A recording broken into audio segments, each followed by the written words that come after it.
श्रीमान छितरमल जाट, प्रधानाचार्य विवेकानंद बाल निकेतन उच्च माध्यमिक विद्यालय करकेड़ी अजमेर। प्यार भी करे और मनवारी यानी सुंदर भी लगे, ऐसे वचन मिलना दुर्लभ है। अपने देखते हैं ना कि भाई अगर भलाई चाहते हो तो जैसे किसी की बीमारी हो जाती है तो कड़वी दवाई खानी पड़ती है। कड़वी किसी को अच्छी नहीं लगे, मीठी कोई कहते चलो मिठाई खा लो तो उससे हमारी बीमारी दूर नहीं होगी। आयुर्वेद में तो कड़वी दवाई जब मिलती है तभी कोई बीमारी दूर होती है। मीठी कोई दवाई घोला हुआ हो, मिठास उसमें डाला हो, उससे बीमारी दूर नहीं होती। इसलिए कि हमारा भला भी करे और मीठी भी लगे, ऐसी बात मिलना कठिन है। कड़वी बात होगी उसी से हमारा भला होगा। जैसे तुम्हें कोई बच्चा बात कर रहा है और उसको डांटे हम एक बोलने पर या थोड़ी पिटाई करें तो वो चीज कड़वी लगेगी, लेकिन उसमें उसका भला है, उससे वो अनुशासन में रहेगा तो विद्या ग्रहण करेगी। इसलिए जो कड़वी बात होता है उसी में भला होता है।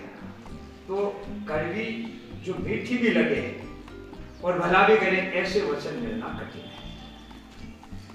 ये जो पाठ है अपना, इसका एक संदर्भ भी सुन लो। हमारे भारवी नाम के महाकवि भी हैं और भारवी ने किरातार्जुनीयम नाम का एक महाकाव्य लिखा है। उसके कुछ ये श्लोक उसमें से दिए गए हैं। बाहर जो किरातार्जुनीयम है उसका बहुत संक्षेप में एक कथानक सुनो कि पांडव लोग अज्ञातवास में रह रहे हैं।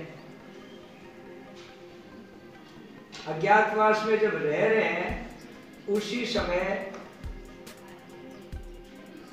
वहां पर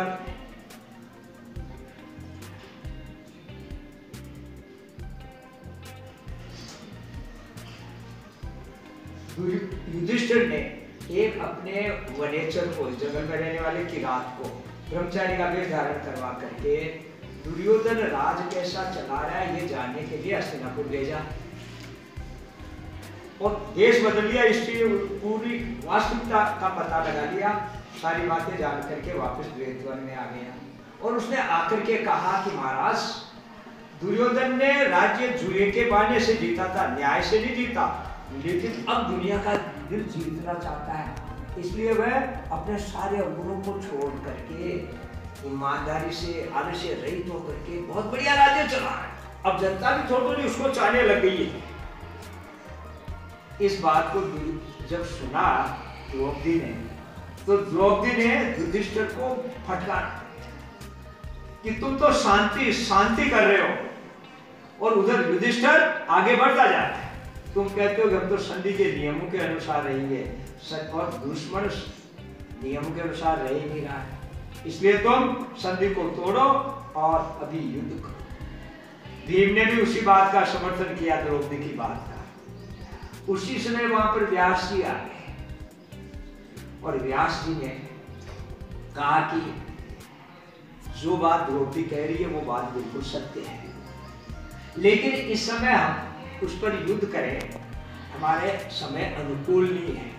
हमारे पास ऐसे शस्त्र नहीं है जिससे हम दुर्योधन को हरा सकें। इसलिए अगर हमारे पास पाशुपत अस्त्र जो भगवान शंकर के पास है वो शस्त्र आ जाए तो हम विजय प्राप्त। इसलिए युधिष्ठिर ने अर्जुन को तपस्या करने के लिए हिमालय पर भेजा और तपस्या के बल पर अर्जुन ने भगवान शंकर से पाशुपत अस्त्र प्राप्त किया और युद्ध किया, विजय।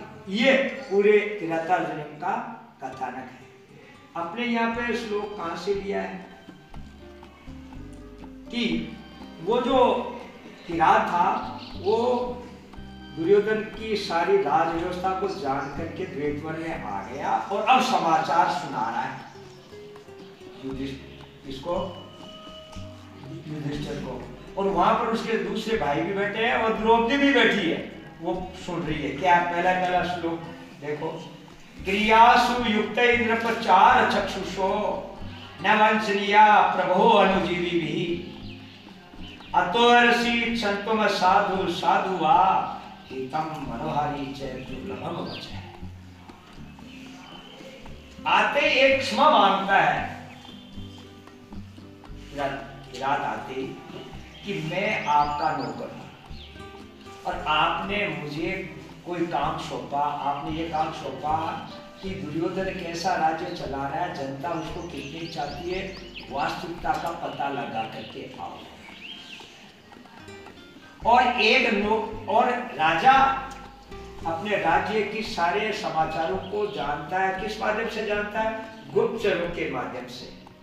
भाई राजा तो एक जगह बैठा रहता है, लेकिन अपनी जनता में, अपनी प्रजा में, अपने राज्य में कौन क्या कर रहा है, कौन बदमाशी कर रहा है, कौन अच्छा काम कर रहा है, ये सारा राजा मालूम कर लेता है। कैसे? अपने गुप्तचर भेजे हुए रखता है और उन गुप्तचरों के माध्यम से जनता में क्या हो रहा है सारी चीजें अच्छी तरह जान जाता है।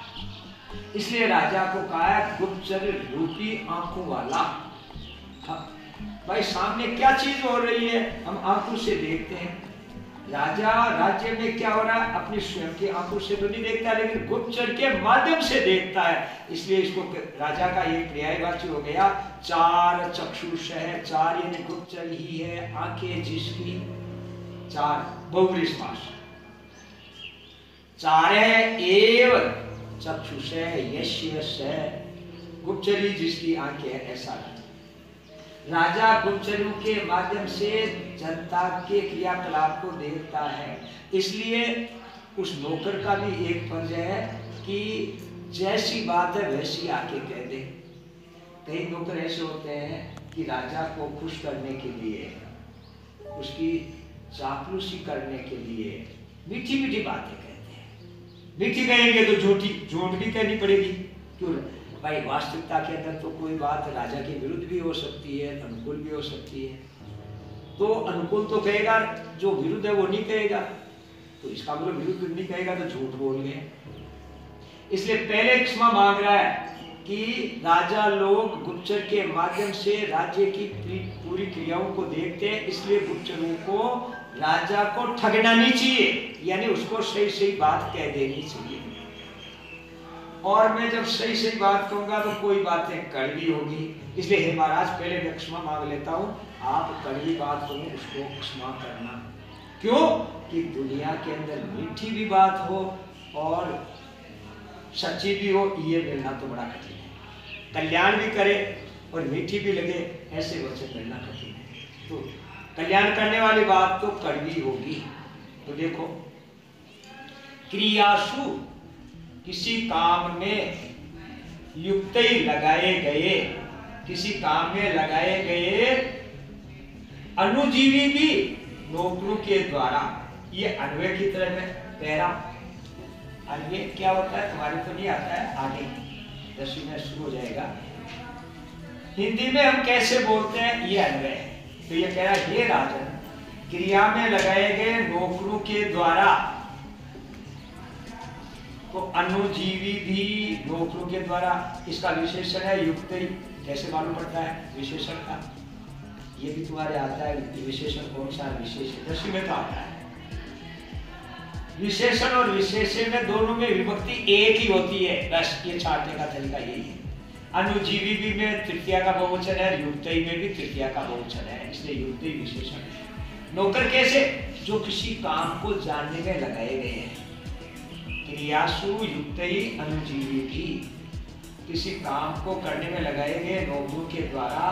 चार चक्षुष है, प्रभव है। चार यानी गुप्तचर ही है, चक्षुष है आंखें जिसकी, ऐसे प्रभु है राजा लोग, बहुवचन है प्रभु, प्रभु प्रभव है।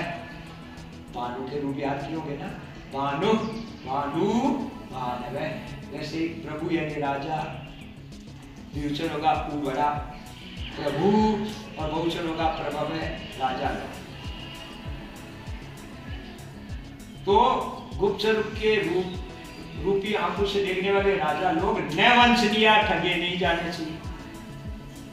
किसी काम में लगाए गए नौकरों के द्वारा गुप्तचर रूपी आंखों से देखने वाले राजा लोग ठगे नहीं जाने चाहिए। ये जैसा इसका कर्मवाच्य है इसलिए वैसा, यानी राजा जिन नौकरों को किसी काम को करने में लगाते हैं, उन नौकरों को चाहिए कि राजा को सही बात कहे, झूठी बात कह करके उनको ठगे नहीं। इसलिए अब मैं जो बात कह रहा हूं वो देखो सही कहूंगा, इसलिए कुछ बातें कड़वी भी होगी। अतः इसलिए असाधु का मतलब कड़वी, जो साधु नहीं है, अच्छी नहीं है, कड़वी हो या फिर साधु मीठी हो। मैं जो बात कहने जा रहा हूं आपको चाहे अच्छी लगे चाहे कड़वी लगे, तुम अरसी, आप क्षमा करने के अरसी योग्य हो। आप उस बात को क्षमा करना, क्यों कारण दे रहा है, क्षमा क्यों करना? क्योंकि मैं सही बात कह रहा हूं, आपका कल्याण करने वाली बात कह रहा हूं, और हितम कल्याण करने वाली और मनोहारी और मन को अच्छी लगने वाली बात वचन मिलना तो दुर्लभ है, मुश्किल। अभी ये थोड़ा, ये तो बीए के स्तर का है, ये द्वितीय वर्ष के अंदर है ये पाठ, तो थोड़ा कठिन तो है तुम्हारे स्तर से, लेकिन अच्छी तरह बता दिया। एक बार फिर सुन लो। हे राजन, कौन कह रहा है? किरात, वह किरात जो कि हस्तिनापुर में जाकर के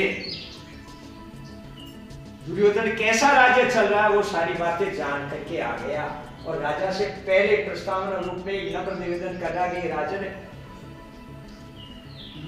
एक नौकर का यह कर्तव्य है कि राजा को ठगे नहीं। ठगेनी का मतलब है उसको बात सही सही कहे, और जो सही बात कहेगा वो कड़वी भी होगी, इसलिए आप मुझे क्षमा करना। क्यों? क्योंकि मीठी भी लगे और भला भी करे, ऐसे वचन देना तो नहीं। आगे अच्छे से बोलो, किसी को शक है? अगला दिन, तथापि जीव से भगवत जी की सया तनोति शुभ्रम गुण संपदा यशः समुनयन भूति मनार्य संगमाद वरम विरोधो अपि समम महात्मति। अब देखो, ये जो मूल ग्रंथ है उसमें से जगह जगह से उठाए हुए श्लोक है। पहला तो जहां से शुरू किया, आगे कुछ 5-10 श्लोक और छोड़ करके लिया है, तो बीच में क्या कहा होगा इससे अंदाजा लगा सकते हैं। महाराज, मैं जब गया तो दुर्योधन ने राज्य को जुए के बहाने से जीता था, लेकिन अब बहुत बढ़िया राज्य चला रहा है। बढ़िया राज्य क्यों चला रहा है, ये दूसरे श्लोक में कह रहा कि वह दुर्योधन बड़ा कुटिल है।